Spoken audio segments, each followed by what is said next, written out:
Good afternoon dear એવી school students. આપણે ગઈકાલે કાર્બન મોનોક્સાઇડ વિશે લર્ન કર્યું. હવે આજે આપણે કાર્બન ડાયોક્સાઇડ વિશે લર્ન કરવાના છે. કાર્બન મોનોક્સાઇડ અને કાર્બન ડાયોક્સાઇડ એ બંને કાર્બનના સ્થાયી ઓક્સાઇડ છે.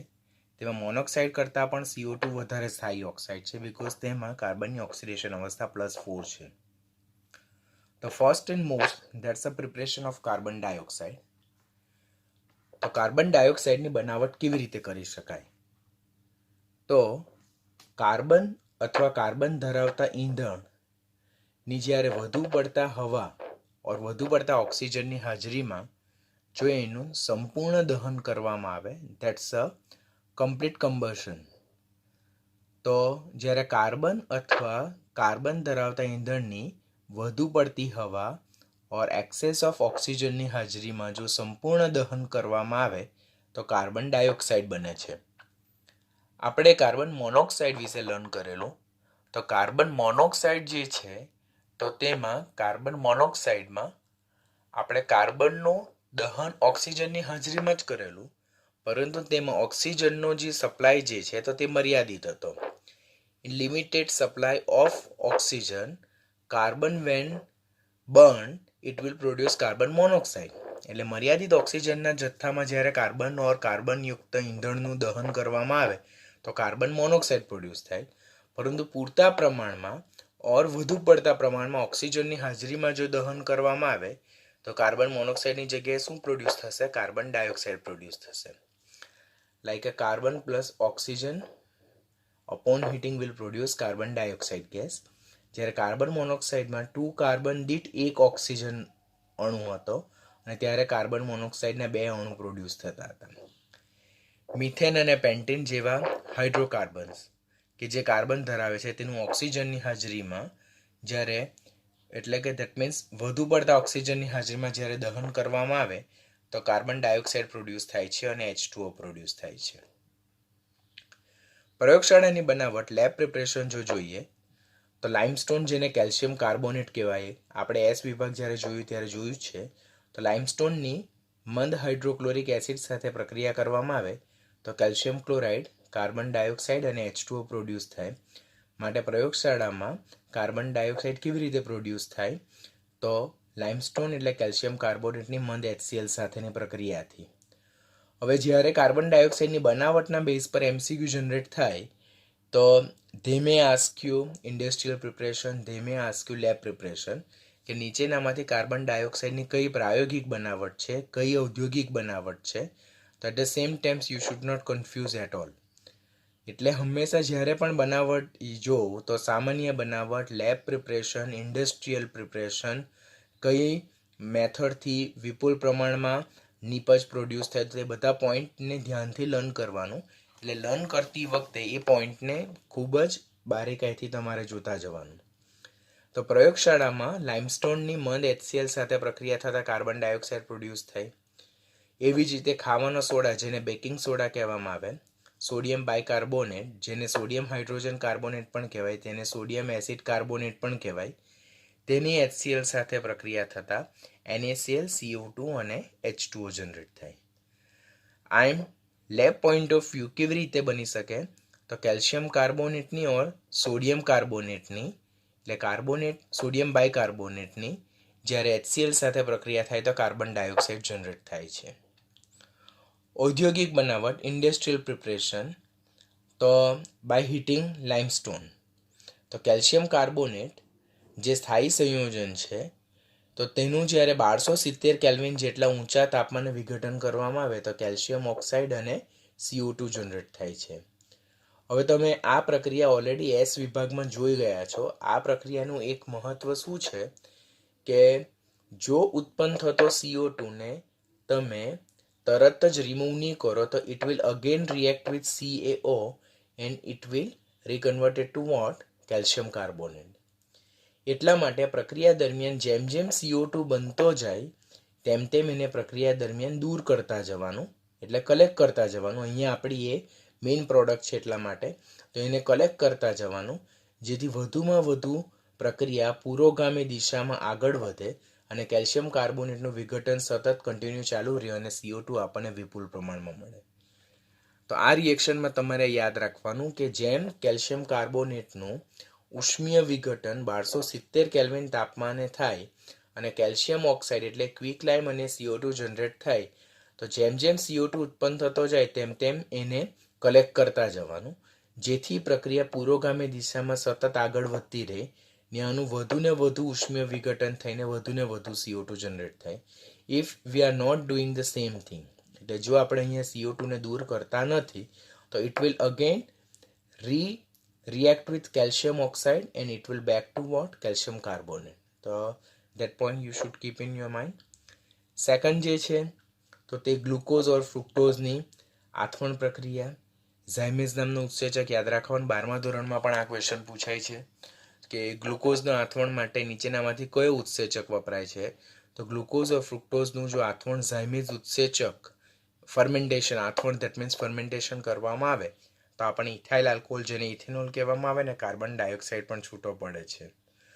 અહીંયા ઝાયમેઝ એટલે કે આથવણ પ્રક્રિયા ઝાયમેઝની હાજરીમાં પણ કરી શકાય ઓર અંડર એટલે કે ઈસ્ટ અંડર અનએરોબિક કન્ડિશનમાં જો લેવામાં આવે તો પણ આપણને ગ્લુકોઝમાંથી ઇથાઇલ આલ્કોહોલ મળે અને કાર્બન ડાયોક્સાઇડ છૂટો પડે. That is also industrial preparation. મોટા પ્રમાણમાં આલ્કોહોલનું ઉત્પાદન કરવાનું હોય ત્યારે બાય પ્રોડક્ટ તરીકે કાર્બન ડાયોક્સાઇડ છૂટો પડે છે. બીજી બનાવટ જોઈએ તો ઔદ્યોગિક બનાવટમાં તો એમોનિયાની બનાવટ માટે આપણને હાઇડ્રોજન વાયુની જરૂરિયાત પડે છે, હેબર પ્રોસેસ. તો એમોનિયા વાયુની બનાવટ માટે જે H2O જોઈએ તો એ H2Oની બનાવટ દરમિયાન પણ બાય પ્રોડક્ટ તરીકે શું મળે છે? CO2 મળે છે. લાઈક કાર્બન મોનોક્સાઇડની જ્યારે પાણીની વરાળ સાથે પ્રક્રિયા થાય ત્યારે CO2 મળે અને H2 છૂટો પડે છે, બરાબર.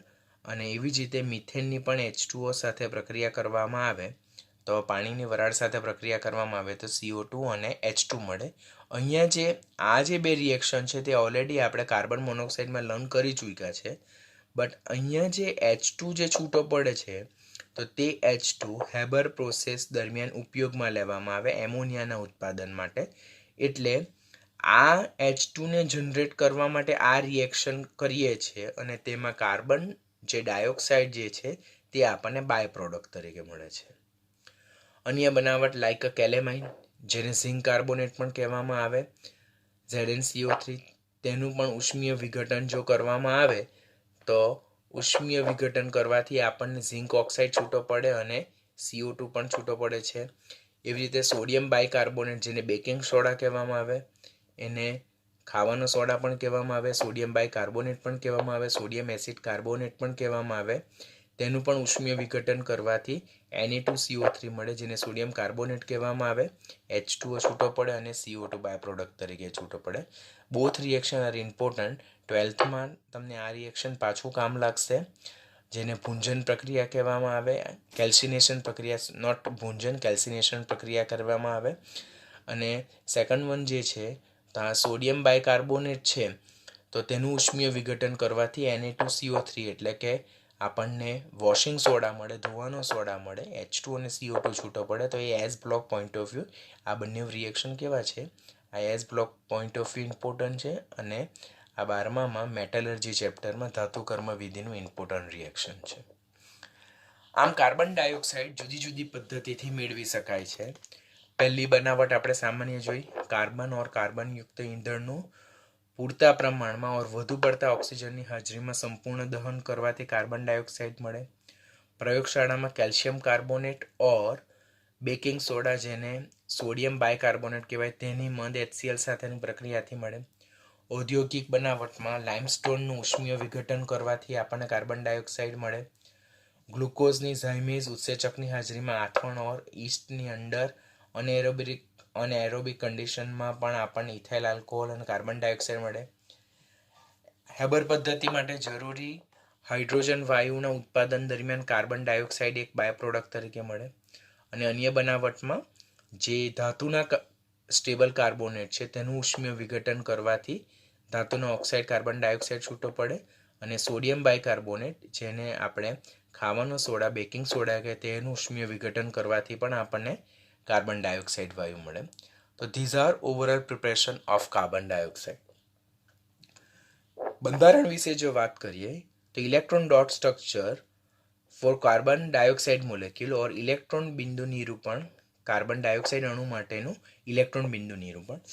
આપણે જોઈએ તો કાર્બન ડાયોક્સાઇડ એટલે CO2 છે, જેમાં એક કાર્બન છે અને 2 ઓક્સિજન છે.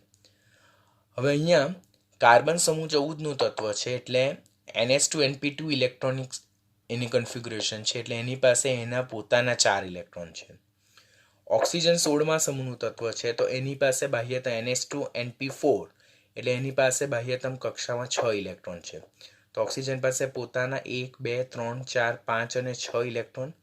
અહીંયા પણ ઓક્સિજન પાસે પોતાના 1 2 3 4 5 6 ઇલેક્ટ્રોન અને કાર્બન પાસે પોતાના 4 ઇલેક્ટ્રોન 1 2 3 અને 4.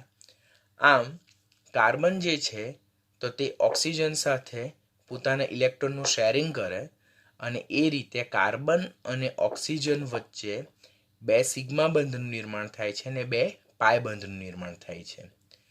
જો બંધારણ જોઈએ આપણને તો આ બંધારણ કેવું જોવા મળે છે, તો એ આપણને રેખીય બંધારણ જોવા મળે છે. It's a linear structure. તો લિનિયર સ્ટ્રક્ચર હોવાથી CO2 જે છે તો તે શૂન્ય દ્વિધ્રુવીય ચાક માત્રા ધરાવતી, it is not having any kind of dipole movement. અને તેનો આકાર કેવો છે? રેખીય આકાર, લિનિયર મોનોમેરિક કોવેલેન્ટ કમ્પાઉન્ડ, એટલે કે રેખીય સહસંયોજક મોનોમરિક એટલે એક અણ્વીય. જ્યારે પણ કાર્બન ડાયોક્સાઇડનું આપણે સૂત્ર લખીએ તો આપણે ઓલવેઝ CO2 જ લખીએ. CO2 twice time, CO2 thrice time, CO2 4 times એવું નથી રાઇટ કરતા, because it's a single monomeric molecule. એ એકાકી અણુ છે, એક અણુ સ્વરૂપે જ અસ્તિત્વ ધરાવે છે અને સહસંયોજક છે અને એનું બંધારણ કેવું છે? તો લિનિયર છે, એટલે કે રેખીય છે. હવે શા માટે એની દ્વિધ્રુવીય ચાક માત્રા 0 છે? તો આ કાર્બન છે, આ ઓક્સિજન છે, આ કાર્બન છે, ઓક્સિજન છે, એટલે અહીંયા એરો કાર્બનથી ઓક્સિજન તરફ હોય ને અહીંયા એરો કાર્બનથી ઓક્સિજન તરફ હોય. બંને બાજુની જે દ્વિધ્રુવીય ચાકમાં એટલે ડાયપોલ મુવમેન્ટ એકબીજાની અસરને શું કરે છે? નાબૂદ કરે છે, પરિણામી અસરને. પરિણામે કાર્બન ડાયોક્સાઇડ છે તેની ડાયપોલ મુવમેન્ટ 0 જોવા મળે છે. તો અહીંયાથી ક્વેશ્ચન શું પૂછાશે?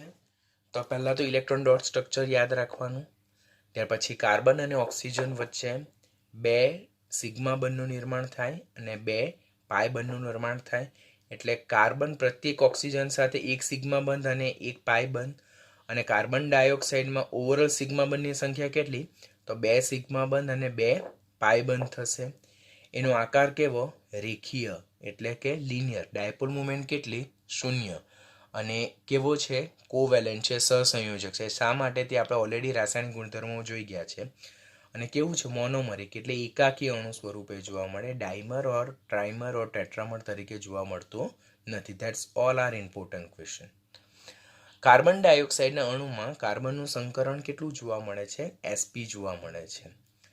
હવે અહીંયા પાય બંધ જોવું ને સિગ્મા બોન્ડ જોવું ને એ બધું તો ત્યારે સંકરણ વિશે તમારે કન્ફ્યુઝ નહીં થવાનું. ખાસ યાદ રાખવાનું, કાર્બન ડાયોક્સાઇડમાં કાર્બનનું સંકરણ કયા પ્રકારનું? sp. That is also important question. Bonding chapter તમે કેમિકલ બોન્ડિંગ જોયું તેમાં તમે લર્ન કર્યું જ હશે. અગેન રિવાઇઝિંગ કે કાર્બન ધરા અવસ્થામાં જોઈએ તો 2s કક્ષકમાં 2 ઇલેક્ટ્રોન ધરાવે અને 2p કક્ષકમાં 2 ઇલેક્ટ્રોન. એક 2pxમાં છે અને એક 2pyમાં છે, કારણ કે કાર્બન 14મા સમૂહનું તત્વ છે. એટલે ધરા અવસ્થામાં, ભૂમિગત અવસ્થામાં ગ્રાઉન્ડ સ્ટેટમાં એની બાહ્યતમ કક્ષામાં 4 ઇલેક્ટ્રોન હોય. 2 2s કક્ષકમાં ને 2 2p કક્ષકમાં. When it come back to its excited state, એટલે જ્યારે ઉત્તેજિત અવસ્થામાં આવે છે કાર્બન, તો ત્યારે આ જે 2s માંનો એક ઇલેક્ટ્રોન છે તે 2pzમાં જમ્પ થાય. આમ એને વેલેન્સ શેલમાં 4 અયુગ્મિત ઇલેક્ટ્રોન થાય. તે બંધ બનાવવામાં ભાગ લે માટે કાર્બનની સંયોજકતા કેટલી છે? 4 છે. એની મેક્સિમમ કોવેલેન્સી કેટલી છે? 4 છે. એ 4 બંધ બનાવી શકે. અહીંયા કાર્બને 4 બંધ બનાવેલા છે જો ઓક્સિજન સાથે, જેમાં 2 સિગ્મા બંધ છે અને 2 પાય બંધ છે. હવે આ જે 4 અનપેર ઇલેક્ટ્રોન છે એટલે અયુગ્મિત ઇલેક્ટ્રોન છે, તેમાં s કક્ષકમાંનો એક ઇલેક્ટ્રોન અને 2pxમાંનો એક ઇલેક્ટ્રોન તો તે sp હાઇબ્રિડાઇઝેશનમાં ઇન્વોલ્વ થાય છે. sp હાઇડ્રોજન એટલે 2s માનો એક ઇલેક્ટ્રોન અયુગ્મિત ઇલેક્ટ્રોન અને 2px માનો એક અયુગ્મિત ઇલેક્ટ્રોન તો sp હાઇબ્રિડાઇઝેશનમાં ઇન્વોલ્વ થાય છે. જ્યારે 2py અને 2pz માં જે પ્યોર p ઓર્બિટલ્સ છે તો તે બે ઓક્સિજન પરમાણુ સાથે કયા બંધનું નિર્માણ કરે છે? pπ બંધનું નિર્માણ કરે છે. That means they are forming pi bond actually. તો કાર્બન ડાયોક્સાઇડમાં બાહ્યતમ કક્ષામાં ઉત્તેજિત અવસ્થામાં કાર્બન પાસે 4 અયુગ્મિત ઇલેક્ટ્રોન છે. તેમાં 2s અને 2px માનો એક અયુગ્મિત ઇલેક્ટ્રોન sp સંકરણમાં ઇન્વોલ્વ થાય. જ્યારે જે પ્યોર p કક્ષકના એક ઇલેક્ટ્રોન જે છે તો they will form pi bond with a oxygen atom, એટલે ઓક્સિજન પરમાણુ સાથે સંમિશ્રિત થઈને પાઈ બંધનું નિર્માણ કરે, જેને pπ બંધ પણ કહી શકાય. Same things we can learn by here કે કાર્બન છે તો ઉત્તેજિત અવસ્થામાં એની પાસે 4 અયુગ્મિત ઇલેક્ટ્રોન છે. કાર્બન ડાયોક્સાઇડમાં 2 ઓક્સિજન છે. ઓક્સિજન જે છે તો તે NH2NP4 ઇલેક્ટ્રોનિક સ્ટેટ ધરાવે બીકોઝ એ 16મા સમૂહનું તત્વ છે. તો કાર્બનનું 2s કક્ષક અને 2px જે છે તેને એક ઇલેક્ટ્રોન એ sp હાઇબ્રિડાઇઝેશનમાં ભાગ લે તો તે કાર્બનના જે ઇલેક્ટ્રોન જે છે આ બંને એટલે કે 2s અને 2px તો તે ઓક્સિજનના જે 2p કક્ષકમાં રહેલા જે ઇલેક્ટ્રોન છે તેની સાથે શું બનાવે છે? સિગ્મા બંધ બનાવે છે. જો કાર્બનના 2s કક્ષક અને 2px કક્ષક કે જે sp હાઇબ્રિડાઇઝેશન સંકરણમાં ઇન્વોલ્વ થાય છે તે ઓક્સિજનના 2py અને બીજા ઓક્સિજનના 2py સાથે સિગ્મા બંધ બનાવે છે. અને કાર્બનના જે 2py અને 2pz માં જે એક ઇલેક્ટ્રોન રહી જાય જે હાઇબ્રિડાઇઝેશનમાં ભાગ લેતા નથી તો તે ઓક્સિજનની જે બંને પ્રત્યેક ઓક્સિજનની 2pz સાથે કયા બંધનું નિર્માણ કરે છે? પાઈ બંધનું નિર્માણ કરે છે. આમ કાર્બનના તો 1 2 3 અને 4 જે અયુગ્મિત ઇલેક્ટ્રોન છે તે બંધ બનાવવામાં યુટિલાઇઝ થઈ ગયા. 2s અને 2px ના સિગ્મા બંધ બનાવવામાં ભાગ લે છે. કોની સાથે? ઓક્સિજનની 2py સાથે, બંને પ્રત્યેક ઓક્સિજનની 2py સાથે. અને કાર્બનની 2py અને 2pz ના એક અયુગ્મિત ઇલેક્ટ્રોન જે પાઈ બંધ બનાવે છે તે કોની સાથે? પ્રત્યેક ઓક્સિજનની 2pz માં રહેલા અયુગ્મિત ઇલેક્ટ્રોન સાથે એ શું બંધનું નિર્માણ કરે છે? પાઈ બંધનું નિર્માણ કરે. આમ કાર્બનની મેક્સિમમ કોવેલેન્સી 4 થાય છે. શા માટે? કારણ કે ઉત્તેજિત અવસ્થામાં એની બાહ્યતમ કક્ષામાં 4 અયુગ્મિત ઇલેક્ટ્રોન છે એટલે maximum it can form 4 bond એટલે 4 બંધ બનાવી શકે. ને કાર્બન ડાયોક્સાઇડમાં પ્રત્યેક એટલે કાર્બન તો એક જ છે જે પ્રત્યેક ઓક્સિજન સાથે એક સિગ્મા બંધ અને એક પાઈ બંધનું નિર્માણ કરે. બરાબર છે. અને કાર્બન બંને ઓક્સિજન સાથે એક સિગ્મા બંધ અને એક પાઈ બંધ. આમ ઓવરઓલ કાર્બન ડાયોક્સાઇડમાં 2 સિગ્મા બંધ અને 2 પાઈ બંધ જોવા મળે. આમ કાર્બન ડાયોક્સાઇડમાં કાર્બનનું સંકરણ sp જોવા મળે. એનો આકાર રેખીય થશે, એકાકી સહસંયોજક અણુ હશે અને ડાયપોલ મોમેન્ટ કેટલી સ્વીકારવામાં આવે? 0 સ્વીકારવામાં આવે. ટેક્સ્ટબુકમાં બંધારણ બહુ શોર્ટલી એક્સપ્લેન કરેલ છે પણ નીટ પોઈન્ટ ઓફ વ્યૂ તમારે બંધારણને બહુ ડિટેલમાં લર્ન કરવાનું છે. Be very careful here.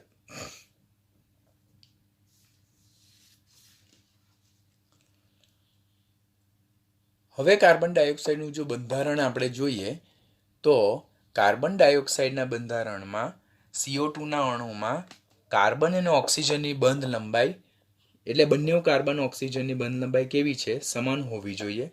અને તેની જે બોન્ડ લેન્થ જે છે તો તે 112 પિકોમીટર હોવી જોઈએ એવું આપણને લાગે બીકોઝ અંદર કાર્બન અને ઓક્સિજન વચ્ચે પાઈ બંધનું નિર્માણ થાય છે. But experimental data suggest that અને પ્રૂવ ધેટ કે કાર્બન જે ડાયોક્સાઇડ છે તેમાં કાર્બન અને ઓક્સિજનની બંધ લંબાઈ કેટલી છે? 122 પિકોમીટર નથી પરંતુ કેટલી છે? 115 પિકોમીટર માલુમ પડે છે. કેરફુલ. આપણે ત્યાં પાઈ બંધ જોઈએ એટલે આપણને એવું લાગે કે કાર્બન ડાયોક્સાઇડમાં કાર્બન અને ઓક્સિજનની બંધ લંબાઈ 122 પિકોમીટર હોવું જોઈએ પરંતુ વાસ્તવમાં એ 122 પિકોમીટર નથી, એનાથી ઓછી છે. તે કેટલી છે? 115 પિકોમીટર જ માલુમ પડે છે.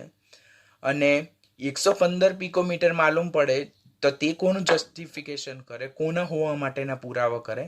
તો તે દર્શાવે છે કે કાર્બન ડાયોક્સાઇડનું બંધારણ જે આપણે અગાડી જોયું તે પ્રમાણે નહીં, but it should be in form of resonance structure. એટલે કાર્બનનું કયું બંધારણ અસ્તિત્વ ધરાવતું હોવું જોઈએ? સસ્પંદન બંધારણ હોવું જોઈએ, જેનું સસ્પંદન બંધારણ આ રીતે છે, જેમાં પ્રથમ બંધારણમાં ઓક્સિજન જે છે તો તે ઓક્સિજન હેવિંગ નેગેટિવ ચાર્જ ને અહીંયા ઓક્સિજન હેવિંગ પોઝિટિવ ચાર્જ. પહેલાં ઓક્સિજન પર જે અબનકારક ઇલેક્ટ્રોન યુગ્મ છે તે અહીંયા કાર્બન અને ઓક્સિજન વચ્ચે શિફ્ટ થશે, અને કાર્બન અને ઓક્સિજન વચ્ચે જે 3 બંધ છે તેમાંનું એક બંધકારક ઇલેક્ટ્રોન યુગ્મ ઓક્સિજન પર અબનકારક ઇલેક્ટ્રોન યુગ્મ તરીકે શિફ્ટ થાય, માટે નવું બંધારણ આવું રચાશે. એમાં પણ પાછું એવું થાય કે આ ઓક્સિજન પર રહેલું જે અબનકારક ઇલેક્ટ્રોન યુગ્મ છે તો તે કાર્બન અને ઓક્સિજન વચ્ચે બંધકારક ઇલેક્ટ્રોન યુગ્મમાં શિફ્ટ થાય, અને આ કાર્બન અને ઓક્સિજન વચ્ચે જે બંધકારક ઇલેક્ટ્રોન યુગ્મ છે તે ઓક્સિજન પર અબનકારક ઇલેક્ટ્રોન યુગ્મ તરીકે શિફ્ટ થાય. માટે અહીંયા ઓક્સિજન પર પ્લસ ચાર્જ આવશે અને ઓક્સિજન પર અહીંયા માઇનસ ચાર્જ આવશે. આમ કાર્બન ડાયોક્સાઇડનું રેઝોનન્સ સ્ટ્રક્ચર કંઈક આ પ્રકારનું છે, અને આ પ્રકારનું હોવાથી કાર્બન ડાયોક્સાઇડમાં કોઈ એક ઓક્સિજન પોઝિટિવ ચાર્જ હશે અને કોઈ એક ઓક્સિજન નેગેટિવ ચાર્જ હશે, due to excess of electron and due to less electron. અને કોઈક જગ્યાએ જોઈએ તો આપણને બંને જે રેઝોનન્સ સ્ટ્રક્ચર જે છે તો તેમાં કોઈક જગ્યાએ આપણને ટ્રિપલ બોન્ડ હોવાનો નિર્દેશ થાય છે, બરાબર. આમ કાર્બન અને ઓક્સિજન દ્વિબંધ અમુક વખત ત્રિબંધ લાક્ષણિકતા પણ ધરાવે, ધેટ મે બી ટેમ્પરરી, અને એને કારણે એની બંધ લંબાઈ 122 પિકોમીટર ન હોતા એનાથી ઓછી થઈને કેટલી જોવા મળે છે? 115 પિકોમીટર જોવા મળે છે. તો તમારે આ બંધારણ યાદ રાખવાનું ખાસ, રેઝોનન્સ બંધારણ. અને રેઝોનન્સ બંધારણને કારણે કાર્બન ડાયોક્સાઇડમાં કાર્બન અને ઓક્સિજન વચ્ચેની બંધ લંબાઈ 122 પિકોમીટર ન હોતા શું જોવા મળે છે? 115 પિકોમીટર જોવા મળે છે.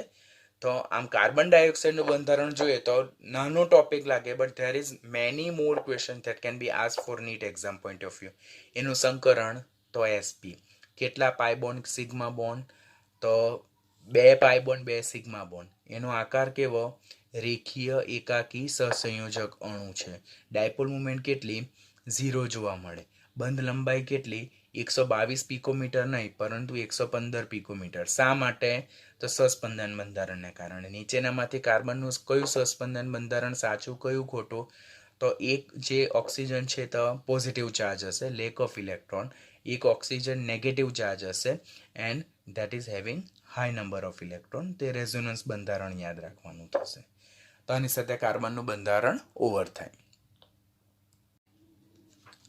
હવે કાર્બન ડાયોક્સાઇડના જો રાસાયણિક ગુણધર્મો જોઈએ, પ્રોપર્ટીઝ. પહેલાં તો એ રંગહીન અને વાસહીન વાયુ છે અને હવા કરતાં 1.5 ગણો ભારે છે. આપણી ટેક્સ્ટબુકમાં એ પોઈન્ટ નથી આપ્યો, પણ આપણે કોમ્પિટિટિવની બુકમાં આપેલો છે તો આપણે યાદ રાખવાનો થાય, કારણ કે પાછળ ફાયર એક્સટિંગ્યુઝર એની પ્રોપર્ટી આવશે તેમાં એનો આ પોઈન્ટ આપણને કામ લાગશે. તો એ કલરલેસ છે અને it is orderless. It is not having any kind of specific order. આપણે વાતાવરણમાં કાર્બન ડાયોક્સાઇડ હોય પણ એની હાજરી આપણે મહેસૂસ નથી કરી શકતા, because it is not having any identical color and it is not having any identical smell. માટે રંગહીન અને વાસહીન વાયુ છે, હવા કરતાં 1.5 times more heavier, 1.5 ગણો ભારે છે. કાર્બન મોનોક્સાઇડ ઝેરી છે. આપણે ખબર છે કે કાર્બોક્સી હિમોગ્લોબિન સંકીર્ણ બને, જે કાર્બોક્સી ઓક્સી હિમોગ્લોબિન સંકીર્ણ કરતાં 300 ગણો વધુ સ્થાયી છે. માટે એક વખત એ કાર્બોક્સી હિમોગ્લોબિન સંકીર્ણ બને તો ઇઝીલી બ્રેક નહીં થાય, માટે ઓક્સિજનની વહન કરવાની ક્ષમતા ઘટી જાય હિમોગ્લોબિનની, પરિણામે માણસનું મૃત્યુ નીપજે. પરંતુ કાર્બન ડાયોક્સાઇડ ઝેરી નથી, પણ જો એ વિશેષ પ્રમાણમાં શરીરમાં દાખલ થાય તો શરીરમાં ઓક્સિજનની જો ઉણપ વર્તાય તો માણસનું મૃત્યુ નિશ્ચિત થઈ શકે છે. આમ કાર્બન મોનોક્સાઇડ તો it's a highly poisonous in nature, but carbon dioxide is not poison is nature. But એનું જો વધારે પ્રમાણમાં જથ્થો શરીરમાં દાખલ થાય તો ઓક્સિજનની ઉણપને કારણે માણસનું ડેથ થઈ શકે છે. એ દહનશીલ કે દહન પોષક નથી. It is not combustible gas, not supporter of combustion. આપણે જ્યારે A to Z સોલ્વ કરશું ત્યારે અંદર એવી લાઈન મેન્શન કરેલી હશે MCQમાં. પરંતુ તેની હાજરીમાં ફ્યુ એક્ટિવ મેટલ્સ એટલે સક્રિય ધાતુ જે છે તો તેમની દહન પ્રક્રિયા સતત ને સતત ચાલુ રહી. પોઈન્ટ કંઈક નવો લાગે, યાદ રાખવાનો કે કાર્બન ડાયોક્સાઇડ દહનશીલ કે દહન પોષક નથી, એટલે એ કમ્બસ્ટિબલ બી નથી અને it's not supporter of combustion as well. પરંતુ તેની હાજરીમાં અમુક સક્રિય ધાતુ જે છે તેનું સતત દહન ચાલુ જ રહે, લાઈક મેગ્નેશિયમ છે. તો જો વધુ પડતા કાર્બન ડાયોક્સાઇડનું વાતાવરણ હોય તો એ જે મેગ્નેશિયમ જે છે તો તે એમજીઓમાં કન્વર્ટ થાય અને carbon dioxide is reduce to carbon. એ રીતે સોડિયમ પણ જો કાર્બન ડાયોક્સાઇડવાળા વાતાવરણમાં મૂકવામાં આવે તો સોડિયમનું રૂપાંતર શેમાં થાય? સોડિયમ મોનોક્સાઇડમાં થાય અને carbon dioxide self reduce to carbon. તો એ પણ એક કાર્બન ડાયોક્સાઇડનો વિશિષ્ટ ગુણધર્મ છે. પાણીમાંથી અલ્પદ્રાવ્ય છે, પરંતુ જો અલ્પદ્રાવ્ય છે અને એને કારણે તે જૈવ રાસાયણિક અને ભૂ રાસાયણિક મહત્વ દર્શાવે છે. ક્વેશ્ચન પૂછાય કે કાર્બન ડાયોક્સાઇડ જૈવ રાસાયણિક મહત્વ ધરાવે છે, તે નીચેનામાંથી એનો કયો ગુણધર્મ દર્શાવે? તો તેની પાણીમાં અલ્પદ્રાવ્યતા છે. હવે પોઈન્ટ યાદ રાખવાનું કે જો આપણે દબાણ વધારીએ તો CO2 એ પાણીમાં શું થાય છે? સુદ્રાવ્ય થાય, એટલે એની દ્રાવ્યતા વધારી શકાય. કે તેનું વેલ-નોન ઉદાહરણ શું છે? Soda water. આપણે જે કોલ્ડ ડ્રિંક્સ પીએ તે, તો કોલ્ડ ડ્રિંક્સની બોટલમાં CO2 ને ઊંચા દબાણે રાખવામાં આવે, એટલે જેવું આપણે લીડ ઓપન કરીએ તો તરત આપણે સોડા પી ગઈએ તો એ પાવરફુલ લાગે. પણ જેવું તમે એને થોડા સમય 10, 15, 20 મિનિટ માટે ઓપન રાખો તો અંદરનો બધો CO2 બોટલમાંથી બહાર નીકળી ગયેલો હોય, તો હવે સોડા પીવાની આપણને ગમતી નથી, because it is not having any kind of dissolve carbon dioxide.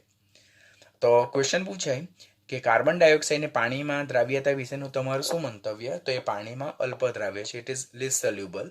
પણ દ્રાવ્યતાને દબાણ સાથેનો શું સંબંધ? તો એ વાયુની પ્રવાહીમાં દ્રાવ્યતા એ દબાણના સમપ્રમાણમાં છે. એ આપણે 12મા ધોરણમાં દ્રાવણ ચેપ્ટર આવશે, તેમાં વધારે ડિટેલમાં શીખવાના છે. જસ્ટ અત્યારે પોઈન્ટ યાદ રાખવાનો કે જો દબાણ વધારવામાં આવે તો એની પાણીમાં દ્રાવ્યતા વધારી શકાય છે. તે પાણી સાથે પ્રક્રિયા કરે અને કાર્બોનિક એસિડ બનાવે છે, અને એ કાર્બોનિક એસિડ જે છે તો વીક ડાયબેઝિક એસિડ છે, અને તે 2 તબક્કામાં વિયોજન દર્શાવે, એટલે કે ડિસોસિએશન દર્શાવે છે. તો અહીંયાથી કયો ક્વેશ્ચન પૂછાઈ શકે કે કાર્બન ડાયોક્સાઇડ જ્યારે પાણીમાં ડિઝોલ્વ થાય તો નીચેનામાંથી કયો એસિડનો જનરેશન થાય? તો ધેટ ઇઝ H2CO3, જેને કાર્બોનિક એસિડ કહેવાય. કાર્બોનિક એસિડ કેવો છે? Weak dibasic acid. It's a protonic acid, એટલે કે એનો પ્રોટોન આપે છે. કેટલા પ્રોટોન આપે? તો 2 પ્રોટોન આપે છે. But it's a weak acid, એટલે એ મંદ એસિડ છે. એનું વિયોજન 2 તબક્કામાં થાય. પહેલા તબક્કામાં એક H+ છૂટો પડે અને આપણને HCO3 માઇનસ આયન મળે, જેને બાયકાર્બોનેટ આયન કહેવાય. એને હાઇડ્રોજન કાર્બોનેટ પણ કહેવાય અને એને એસિડ કાર્બોનેટ આયન પણ કહી શકાય.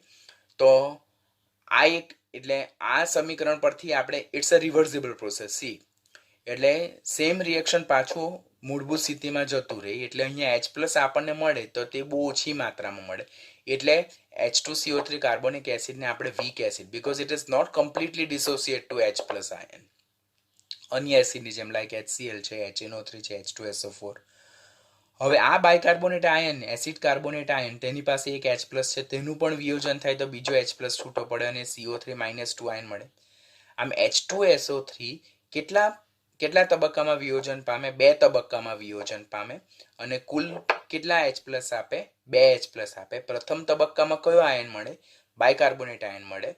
આમ એ પ્રથમ એ બાયકાર્બોનેટ શ્રેણીના ક્ષાર રચી શકે છે, લાઈક NaHCO3 છે, પછી CaHCO3 ટ્વાઇસ છે. ને બીજા તબક્કામાં જો H+ વિયોજન પામે તો એ કાર્બોનેટ આયન આપે, એટલે કાર્બોનેટ શ્રેણીના ક્ષાર રચી શકે છે.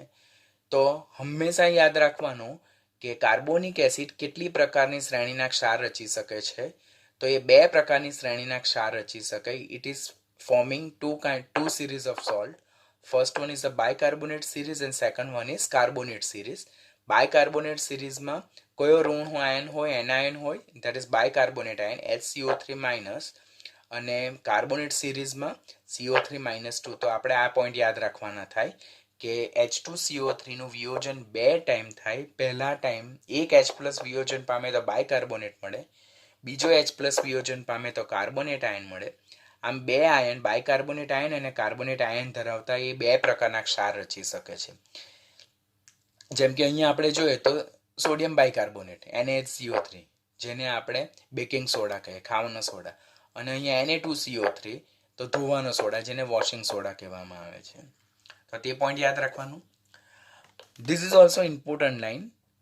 આપણે ઓલરેડી એનહાઇડ્રાઇડ વિશે લર્ન કર્યું છે. આમ CO2 એ કાર્બોનિક એસિડનો એનહાઇડ્રાઇડ છે. તો આપણને એમ થાય સર એટલે તો જ્યારે CO2 ને પાણીમાં ડિઝોલ્વ કરવામાં આવે બરાબર તો આપણને એનું ઓક્સો એસિડ મળે જેને કાર્બોનિક એસિડ કહેવાય. તો અહીંયાથી ક્વેશ્ચન પૂછાય નીટ પોઈન્ટ ઓફ વ્યૂ કે કાર્બન ડાયોક્સાઇડનો ઓક્સો એસિડ કયો છે? તો that's a carbonic acid H2CO3. Carbon dioxide નો ઓક્સો એસિડ શું છે? તો that's a H2CO3 carbonic acid. કેમ? તો જ્યારે પર્ટિક્યુલર ઓક્સાઇડને પાણીમાં દ્રાવ્ય કરવામાં આવે તો એનો અનુવર્તી ઓક્સો એસિડ મળે છે. ઓલરેડી આપણે રેડોક્સ ચેપ્ટરમાં એના વિશે ડિટેલમાં લર્ન કર્યું જ છે. એસ વિભાગમાં પણ ડિટેલમાં લર્ન કર્યું છે. Again we are revising. અને ઓક્સો એસિડનું જો નિર્જલીકરણ કરવામાં આવે, ડિહાઇડ્રેશન કરવામાં આવે અને જે ઓક્સાઇડ પ્રાપ્ત થાય તો તે ઓક્સો એસિડનો અનુવર્તી એનહાઇડ્રેટ કહેવાય. આમ કાર્બન ડાયોક્સાઇડનો ઓક્સો એસિડ એટલે પાણીમાં દ્રાવ્ય કરતા એનું કયું નિપજ મળે? Carbonic acid. તો કાર્બોનિક એસિડ એ કાર્બન ડાયોક્સાઇડનો ઓક્સો એસિડ છે. અને કાર્બોનિક એસિડનું ડિહાઇડ્રેશન, નિર્જલીકરણ, રિવર્સ પ્રોસેસ આપણે જો વાત કરીએ તો કાર્બોનિક એસિડમાંથી પાણીનો અણુ દૂર થતાં, નિર્જલીકરણ થતાં, ડિહાઇડ્રેશન થતાં CO2 મળે. આમ CO2 is a anhydrate product of carbonic acid. આમ CO2 એ H2CO3 નો શું છે? એનહાઇડ્રેટ છે. That's a important line. તમારે ખાસ પોઈન્ટ યાદ રાખવાનો. કાર્બન ડાયોક્સાઇડનું દ્રાવણ જે છે, કાર્બન ડાયોક્સાઇડનું આ જે દ્રાવણ તે શું શું ધરાવે? તો CO2 પણ ધરાવે, H2CO3 પણ ધરાવે, બાયકાર્બોનેટ બી ધરાવે અને કાર્બોનેટ બી ધરાવે. Because it's not the single process, it's a double arrow process. એટલે એમની વચ્ચે ઇક્વિલિબિયમ છે. જો તો માટે CO2 નું દ્રાવણમાં આપણી પાસે CO2 બી હશે, કાર્બોનિક એસિડ બી હશે, બાયકાર્બોનેટ બી હશે અને કાર્બોનેટ આયન બી હશે. નું ઇક્વિલિબિયમ મિક્સર, સંતુલિત મિશ્રણ હોવાને કારણે આ જે પોઈન્ટ જે છે H2CO3 અને HCO3- એક બફર પ્રણાલી માટે ખૂબ જ અગત્યનું ઘટક તરીકે પ્રૂવ થાય. અને આ બફર પ્રણાલી જે છે તો તે શરીરમાં જે બ્લડ પીએચ છે, રુધિરની પીએચને 7.26 થી 7.42 ની વચ્ચે નિયંત્રિત રાખવામાં મદદ કરે છે. તો અહીંયાથી ક્વેશ્ચન શું પૂછાય? તો અહીંયાથી ક્વેશ્ચન ડેપ્થ ક્વેશ્ચન, નીટનો ડેપ્થ ક્વેશ્ચન કે જેમાં આપણે થોડા ગૂંચવાઈ જઈએ. તો CO2 નું દ્રાવણ નીચેનામાંથી કયા કયા સ્પીસીસ ધરાવે? તો carbon dioxide, H2CO3, bicarbonate ion અને કાર્બોનેટ આયન ઇક્વિલિબિયમ મિક્સચર જે છે. અને કઈ બફર પ્રણાલી? તો ધેટ ઇઝ H2CO3/HCO3- એટલે કે કાર્બોનિક એસિડ અને બાયકાર્બોનેટ આયનની બફર પ્રણાલી. તે ક્યાં મદદરૂપ થાય? તો રુધિરની પીએચને 7.26 થી 7.42 ની વચ્ચે મેન્ટેન રાખવામાં એ મદદરૂપ થાય છે. હવે આપણને એમ થાય કે સર બફર એટલે શું? તો તમે લોઅર સ્ટાન્ડર્ડમાં I think so 9th or 10th માં બફર વિશે લર્ન કર્યું હશે કે બફર એટલે the solution which resist the change in pH. એટલે કે જે પીએચમાં થતો પ્રતિકારને અટકાવે તેવા દ્રાવણને શું કહેવામાં આવે? બફર. અને હજુ આપણે એક ચેપ્ટર શીખવાનું બાકી છે, ઇક્વિલિબિયમ ચેપ્ટર. તો એ ઇક્વિલિબિયમ ચેપ્ટરમાં તમે આ બફર વિશે બહુ ડિટેલમાં લર્ન કરવાના છો. આમ કાર્બન ડાયોક્સાઇડના 5 રાસાયણિક ગુણધર્મો જોઈ ગયા બાદ એનો છઠ્ઠો રાસાયણિક ગુણધર્મ જે છે તો તે વાતાવરણમાં કાર્બન ડાયોક્સાઇડનું સામાન્ય પ્રમાણ કેટલું છે? 0.03%. ધેટ ઇઝ બાય વોલ્યુમ, એટલે કદથી એટલું એનું પ્રમાણ છે. હવે વાતાવરણમાંથી કાર્બન ડાયોક્સાઇડને દૂર કેવી રીતે કરી શકાય?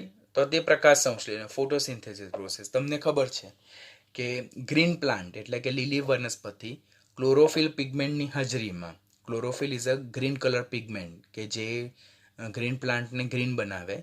તો એ ક્લોરોફિલ જે ગ્રીન પિગમેન્ટ છે તે અને સૂર્યપ્રકાશની હાજરીમાં વાતાવરણમાંના CO2 નો ઉપયોગ કરીને પાણીની હાજરીમાં, એટલે CO2 અને પાણી વચ્ચે પ્રક્રિયા થઈને શું બનાવે? પોતાનો ખોરાક જાતે બનાવે, લાઈક ગ્લુકોઝ અને સ્ટાર્ચ.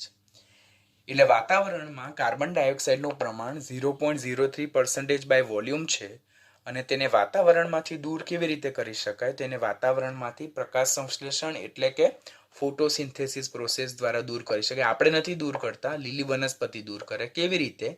તો લીલી વનસ્પતિ ક્લોરોફિલ જે ગ્રીન કલર પિગમેન્ટ છે તે અને સૂર્યપ્રકાશની હાજરીમાં વાતાવરણમાંથી CO2 ને શોષે અને H2 સાથે પ્રક્રિયા કરીને ગ્લુકોઝ અને સ્ટાર્ચ બનાવે જે વનસ્પતિના ખોરાક તરીકે જરૂરી છે અને જે આપણને પણ ખોરાક પૂરો પાડે.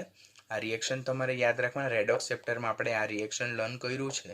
Same reactions can be rewritten as 6CO2 plus 6H2O gives C6H12O6 plus 6O2. પણ એ ન લખતા આપણે આ રિએક્શન લખીએ છીએ. શા માટે? તે આપણે ઓલરેડી NCERTની એક્સરસાઇઝમાં સોલ્વ કર્યું છે. સેકન્ડ રિએક્શન સ્ટાર્ચ ઓર સેલ્યુલોઝનું પણ આ રીતે છે. This is not given in text book, પણ નીટ પોઈન્ટ ઓફ વ્યૂ તમારે યાદ રાખવાનું છે. અહીંયા એક્સ સ્ટાર્ચ ઓર સેલ્યુલોઝ જે છે તો તે પોલિસેકેરાઇડ છે. એટલે અહીંયા જેટલા એક્સ અણુ આવશે તેટલા જ એક્સ અણુ અહીંયા આવશે બંને બાજુએ. તો એ રિએક્શન તમારે યાદ રાખવાનું. નોટ મચ ઇમ્પોર્ટન્ટ, એક વખત જોઈ રાખવાનું. કદાચ પૂછાય તો આપણને આવડવું જોઈએ. પૂછાવાના ચાન્સીસ ઓછા છે, પણ આપણે યાદ રાખવાનું પ્રકાશ સંશ્લેષણ દ્વારા લીલી વનસ્પતિ ગ્લુકોઝ મેક્સિમમ બનાવે અને સ્ટાર્ચ અને સેલ્યુલોઝ પણ બનાવવાની વૃત્તિ રાખી શકે છે. રિએક્શન વિથ લાઇમ વોટર એટલે કે ચૂનાના નીતરિયા પાણી સાથેની પ્રક્રિયા. ઓલરેડી એસ વિભાગમાં જે સમૂહ 2 જે છે તેમાં આપણે બહુ જ ઇમ્પોર્ટન્ટ ફ્લો ચાર્ટ ફોર્મમાં આપણે જોઈ ગયા છે. અગેન ક્વિકલી આપણે રિવાઇઝ કરી નાખીએ. તો જ્યારે ચૂનાનું નીતર્યું પાણી એટલે કે કેલ્શિયમ હાઇડ્રોક્સાઇડ એક્વિયસ માંથી આપણે લિમિટેડ સપ્લાય ઓફ CO2 કરીએ એટલે કે મર્યાદિત પ્રમાણમાં CO2 પસાર કરીએ તો આપણને કેલ્શિયમ કાર્બોનેટના અદ્રાવ્ય અવક્ષેપ મળે. કે અદ્રાવ્ય અવક્ષેપ છે જેને કારણે જે દ્રાવણ છે તે દૂધિયું બને અને આપણને મિલ્કીનેસ પ્રોડ્યુસ થાય, મિલ્કી અપિયરન્સ આવે. તો પહેલા તો પોઈન્ટ શું યાદ રાખવાનું કે લાઇમ વોટર એટલે ચૂનાને નીતર્યા પાણીની મર્યાદિત પ્રમાણમાં કાર્બન ડાયોક્સાઇડ સાથે પ્રક્રિયા થતા કેલ્શિયમ કાર્બોનેટ બને જે અદ્રાવ્ય છે, અવક્ષેપ સ્વરૂપે જોવા મળે. તો તે દ્રાવણને કેવું બનાવે છે? દૂધિયું બનાવે છે. Produce milkiness or turbidity in a solution. That's due to formation of insoluble precipitate of calcium carbonate. But if you are passing again of excess of carbon dioxide એટલે આ દ્રાવણમાંથી જો તમે હજુ પણ કાર્બન ડાયોક્સાઇડને પસાર કર્યા કરો એટલે વધુ પડતો કાર્બન ડાયોક્સાઇડ પસાર કરો તો આ જે કાર્બોનેટ સ્પીસીસ છે એટલે કેલ્શિયમ કાર્બોનેટના અવક્ષેપ જે છે તો તે કેલ્શિયમ બાયકાર્બોનેટમાં રૂપાંતર પામે. Are you getting what I am saying? Limited supply જો તમે લાઇમ વોટરમાં કાર્બન ડાયોક્સાઇડનો મર્યાદિત જથ્થો પસાર કરો તો કેલ્શિયમ કાર્બોનેટના અદ્રાવ્ય અવક્ષેપ બને છે અને દ્રાવણ કેવા રંગનું બને છે? દૂધિયા રંગનું બને એટલે કે મિલ્કી અપિયરન્સ આવે. પરંતુ જો આ લાઇમ વોટરમાં તમે વધુ પડતો CO2 પસાર કર્યા કરો તો કેલ્શિયમ કાર્બોનેટનું રૂપાંતર શેમાં થાય? કેલ્શિયમ બાયકાર્બોનેટમાં થાય. આ અદ્રાવ્ય છે જ્યારે કેલ્શિયમ બાયકાર્બોનેટ એ કમ્પ્લીટલી સોલ્યુબલ છે એને કારણે જે દ્રાવણ છે તેનો દૂધિયો રંગ શું થાય છે? દૂર થાય છે. ટર્બિડિટી ઓર મિલ્કી અપિયરન્સ ડિસઅપિયર થાય છે. અને આ જે કેલ્શિયમ બાયકાર્બોનેટ છે તેને જો તમે હીટ કરો તેમાંથી કેલ્શિયમ કાર્બોનેટ છૂટો પડે, CO2 છૂટો પડે અને H2O છૂટો પડે. આ ફ્લો ચાર્ટ આપણે ઓલરેડી એસ વિભાગમાં લર્ન કરેલ છે. જેઈ મેઇનમાં પણ આ રિએક્શન પૂછાયું છે અને નીટમાં પણ આ રિએક્શન પૂછાયું છે. Be very careful.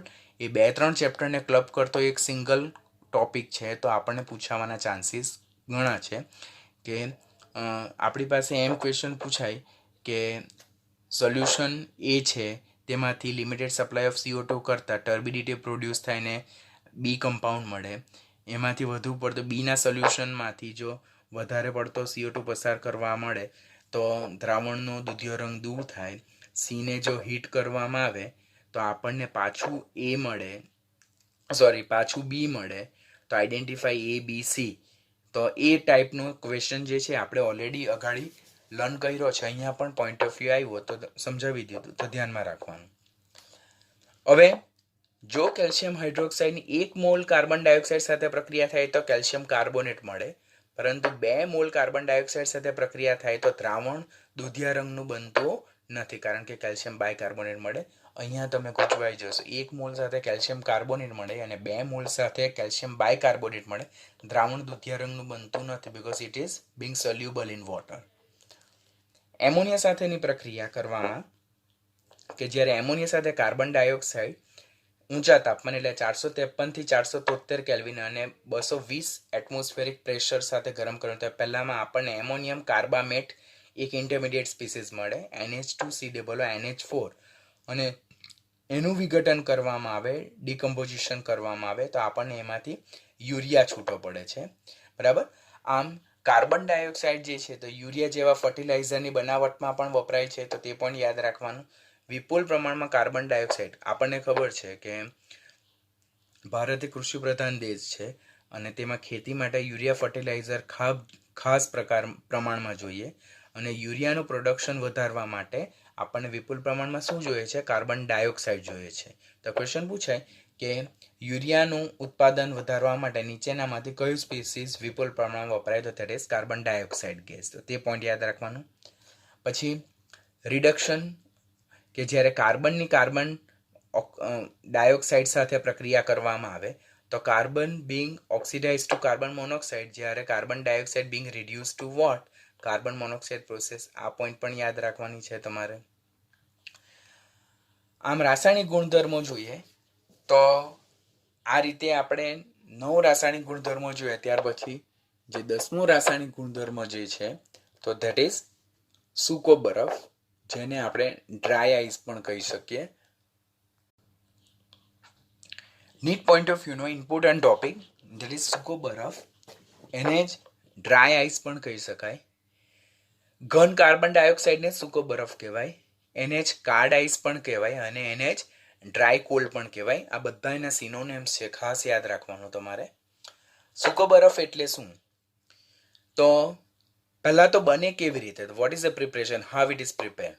તો કાર્બન ડાયોક્સાઇડ ગેસને જ્યારે આપણે અતિશય ઠારણ કરીએ એટલે કુલિંગ કરીએ 50 થી 60 વાતાવરણ દબાણ દરમિયાન, તો કાર્બન ડાયોક્સાઇડનું એ પ્રવાહી કાર્બન ડાયોક્સાઇડમાં રૂપાંતર થાય. ઇનિશિયલી ગેસમાંથી લિક્વિડમાં કન્વર્ટ થાય આટલા વાતાવરણ દબાણે.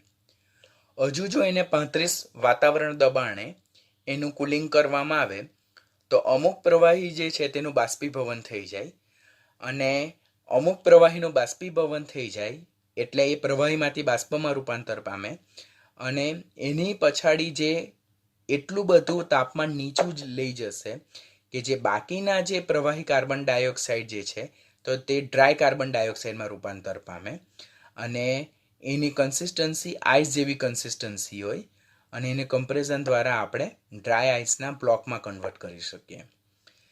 તો હાવ ડ્રાય આઈસ સૂકો બરફ પ્રોડ્યુસ થાય તો પહેલાં કાર્બન ડાયોક્સાઇડ વાયુ લીધું, તેનું આપણે કુલિંગ કર્યું કેટલા વાતાવરણ દબાણે? 50 થી 60 વાતાવરણ દબાણે. હવે દબાણ આપવામાં આવે તો ડેફિનેટલી ગેસ ઇઝ લિક્વિફાઈડ એટલે કે વાયુનું પ્રવાહીકરણ થયું. ઓલરેડી તમે દ્રવ્ય અવસ્થામાં ચેપ્ટરમાં જોયું છે. તો CO2 gas is converted to CO2 liquid. હજુ બી આપણે દબાણ વધારીએ એટલે કે 35 એટમોસ્ફિયર જેટલું દબાણ વધારીએ છીએ તો આ જે CO2 લિક્વિડ છે તેનો અમુક હિસ્સો જે છે તો બાષ્પીભવન પામે અને અમુક હિસ્સો પ્રવાહી સ્વરૂપે રહે છે. હવે બાષ્પીભવન જેટલા બી અણુ ઝડપથી એટલા સ્પીડમાં એ વેપરાઇઝ થાય કે એની પછાડી એકદમ ઇન્ટેન્સ કુલિંગ પ્રોડ્યુસ કરે. ઇન્ટેન્સ કુલિંગ પ્રોડ્યુસ કરે, તાપમાન એકદમ નીચું લઈ જાય અને જેને કારણે જે CO2 પ્રવાહી સ્વરૂપે રહી ગયેલા છે તે CO2 એ લિક્વિડ સ્ટેટમાંથી CO2 સોલિડ ફોર્મમાં કન્વર્ટ થઈ જાય અને એની કન્સિસ્ટન્સી કોના જેવી છે? આઈસ જેવી છે. માટે એને શું કહેવામાં આવે છે? ઘન કાર્બન ડાયોક્સાઇડ સૂકો બરફ કહેવામાં આવે, જેને કમ્પ્રેશન દ્વારા એના બ્લોકમાં કન્વર્ટ કરવામાં આવે. તો પહેલાં પ્રિપરેશન યાદ રાખવાની. Second, why it is called dry ice? એને શા માટે સૂકો બરફ કહેવામાં આવે છે? તો ભીનો બરફ ને સૂકો બરફ એટલે શું? આપણા ઘરે આઈસ ક્યુબ હોય. હવે આઈસ ક્યુબને આપણે હથેળીમાં લઈએ તો આપણી હથેળી ભીની થઈ જાય. પરંતુ જ્યારે ડ્રાય આઈસ એટલે કે સૂકો બરફને જ્યારે આપણે હાથમાં લેવામાં આવે તો the surface Bing dry in state એટલે જે સપાટી પર એને મૂકવામાં આવે તે સપાટી ભીની નથી થતી, માટે એને સૂકો બરફ ઓર ડ્રાય આઈસ કહેવામાં આવે. તો જ્યારે ઘન કાર્બન ડાયોક્સાઇડને એક વાતાવરણ દબાણ એટલે 1 એટમોસ્ફિયરિક કન્ડિશનમાં રાખવામાં આવે ત્યારે ડાયરેક્ટલી ઉધ્વપાતન પામે. તમને ખબર છે ઉધ્વપાતન એટલે direct solid to vapour state, એટલે કે એ ઘન અવસ્થામાંથી કઈ અવસ્થામાં જાય છે? તો ઘન અવસ્થામાંથી એ ડાયરેક્ટ વાયુ અવસ્થામાં રૂપાંતર પામે વિધાઉટ લિક્વિફાઈંગ, એટલે કે પ્રવાહીકરણ પામ્યા વગર. તો એને કારણે કોની જેમ વર્તે કે સામાન્ય બરફની જેમ વર્તી શકતું નથી. What I am going to tell કે જ્યારે આપણે ઘન કાર્બન ડાયોક્સાઇડ લઈએ તેને એક વાતાવરણ દબાણની પરિસ્થિતિ હેઠળ રાખવામાં આવે તો જે કાર્બન ડાયોક્સાઇડ જે છે તો તે પ્રવાહીમાં રૂપાંતર પામ્યા વગર જ it is directly sublime to vapour state, એટલે કે પ્રવાહી પામ્યા વગર એ ઘનમાંથી ડાયરેક્ટ શેમાં જતો રહે? વાયુ અવસ્થામાં જતો રહે. વાયુ અવસ્થામાં જતો રહે એને કારણે તે સામાન્ય બરફની જેમ જે સપાટી પર રાખે તે સપાટીને ભીંજવતો નથી. જ્યારે સામાન્ય બરફ સપાટીને ભીંજવે માટે જે ઘન કાર્બન ડાયોક્સાઇડ છે તેને શું કહેવામાં આવે છે?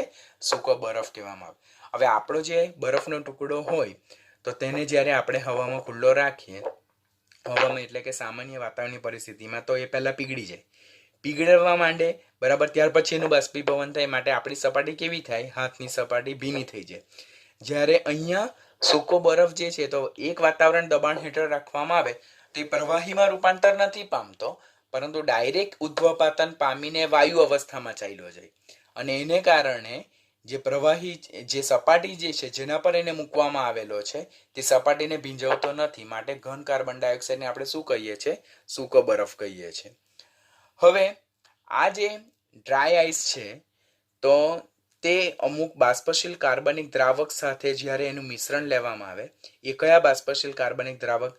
લાઈક એસિટોન, ઇથર, આલ્કોહોલ, કે જે ઝડપથી બાષ્પ સ્વરૂપમાં રૂપાંતર પામે અને they are ઓર્ગેનિક સોલ્વન્ટ. તો ડ્રાય આઈસ અને બાષ્પશીલ કાર્બનિક દ્રાવકનું મિશ્રણ જે છે તો તેને જ્યારે ભેગું કરવામાં આવે તો તાપમાન ઘણું નીચું જાય છે અને જેને કારણે એ ઘણા બધા પર્પઝ માટે આપણને ખાસ ઉપયોગમાં આવે. તો this is also one of the important topic for competitive point of view કે સૂકા બરફને બાષ્પશીલ કાર્બનિક દ્રાવક. બાષ્પશીલ કાર્બનિક દ્રાવક એટલે શું? કે જે કાર્બનિક દ્રાવકો ઝડપથી બાષ્પીભવન પામે છે. They are highly volatile liquid, easily volatile, એટલે કે ઇઝીલી વેપરાઇઝ થઈ જાય, વેપર ફોર્મમાં કન્વર્ટ થઈ જાય. તે કયા? લાઈક એસિટોન, ઇથર અને આલ્કોહોલ. એસિટોન એટલે નેલ પોલિશ રિમૂવર. તમે જો એની બોટલને ખુલ્લી રાખો તો within a few minute it will totally evaporate. That's why you have to lid keep down, એટલે કે તમારે એનું ઢાંકણ હંમેશા બંધ રાખવું પડે છે. તો જ્યારે સૂકો બરફ ને એસિટોન, ઇથર, આલ્કોહોલ જેવા બાષ્પશીલ કાર્બનિક દ્રાવક સાથે મિશ્ર કરવામાં આવે તો બનતું મિશ્રણ જે છે તો તે તાપમાન ખૂબ જ નીચું લાવે છે. લાઈક ડ્રાય આઈસ અને એસિટોન છે તો એ 77 -77 ડિગ્રી જેટલું ટેમ્પરેચર લઈ જાય અને ડ્રાય આઈસ અને ઇથરનું મિશ્રણ છે તો -108 ડિગ્રી સેલ્સિયસ જેટલું તાપમાન નીચું લઈ જાય. તો that is extremely cooling condition.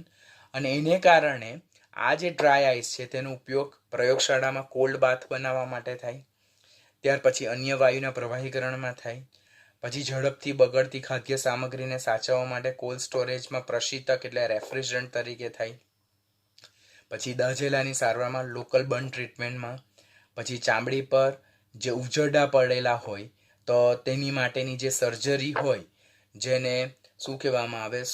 Source એટલે કે જે ચામડી જે છે તેના પર ઉજરડા પડેલા હોય એટલે તેની સારવાર માટે ખાસ વપરાય. આઈસ્ક્રીમની બનાવટમાં એનો ખાસ ઉપયોગ થાય. કૃત્રિમ વર્ષા આર્ટિફિશિયલ રેઇન કે વાદળો પર આ જે ડ્રાય આઈસ છે તો તેના સ્મોલ પાર્ટિકલને સ્પ્રિંકલ કરવાના, સ્પ્રે કરવાના, તો એનાથી આર્ટિફિશિયલ રેઇન થાય. અને ફિલ્મ ઇન્ડસ્ટ્રીમાં કૃત્રિમ ધુમ્મસ અને વાદળોની બનાવટમાં પણ આ ડ્રાય આઈસનો ઉપયોગ થાય છે. તો દેટ મીન્સ જે પોઈન્ટ નંબર 10 જે છે તો કાર્બન ડાયોક્સાઇડનો રાસાયણિક ગુણધર્મ જે એનો યુઝિસ પણ છે તો તેમાં તો સૂકો બરફ બને કેવી રીતે, એને શા માટે સૂકો બરફ કહેવામાં આવે અને એના કયા કયા ઉપયોગો છે, આ મિશ્રણ છે કોની સાથે મિશ્રણ થઈને તાપમાન કેવું લઈ જાય, તો that's all are important topic. તો તે તમારે ખાસ ધ્યાનથી લર્ન કરવાનું થાય. અને લાસ્ટમાં જે છે તો તે CO2ના ઉપયોગો.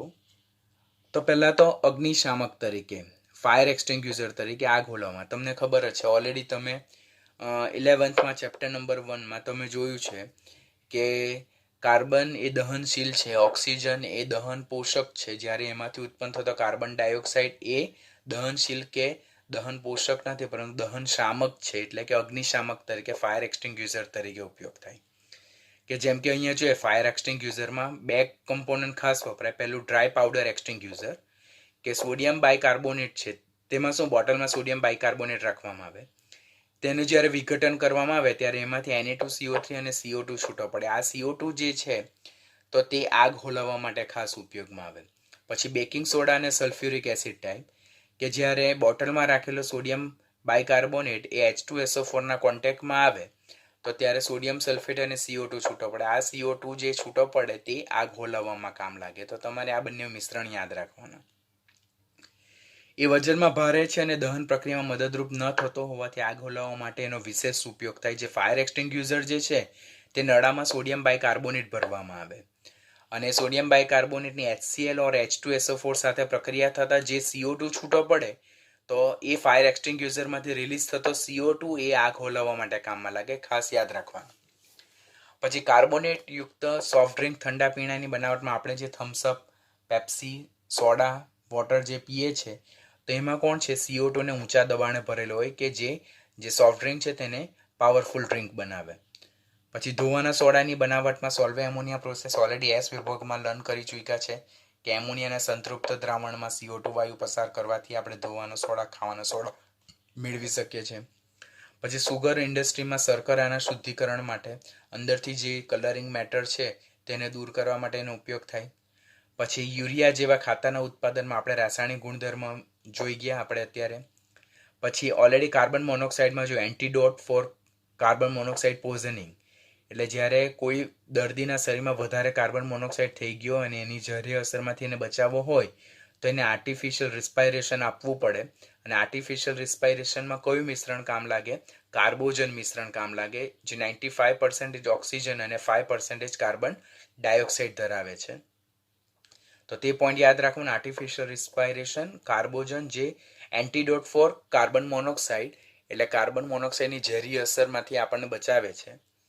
અને સુપર ક્રિટિકલ CO2 એ સુપર ક્રિટિકલ CO2 એ કાર્બનિક સંયોજનોને તેમના કુદરતી પ્રાપ્તિ સ્થાનમાંથી નિષ્કર્ષણ કરવા માટે, એટલે કે કોફી બીન્સમાંથી કેફીનનું એક્સટ્રેક્શન કરવા માટે અને ફ્લાવર્સમાંથી પરફ્યુમનું એક્સટ્રેક્શન કરવા માટે સુપર ક્રિટિકલ કાર્બન ડાયોક્સાઇડનો પણ ખાસ ઉપયોગ થાય છે. આમ these are the many more ઉપયોગ that we are doing in our routine life, કે આપણા જ રોજિંદા જીવનમાં આ બધા ઉપયોગો આપણે વારંવાર કરતા છે. તો તે તમારે ખાસ યાદ રાખવાના. આની સાથે કાર્બન ડાયોક્સાઇડ આપણું શું થાય છે? ઓવર થાય છે.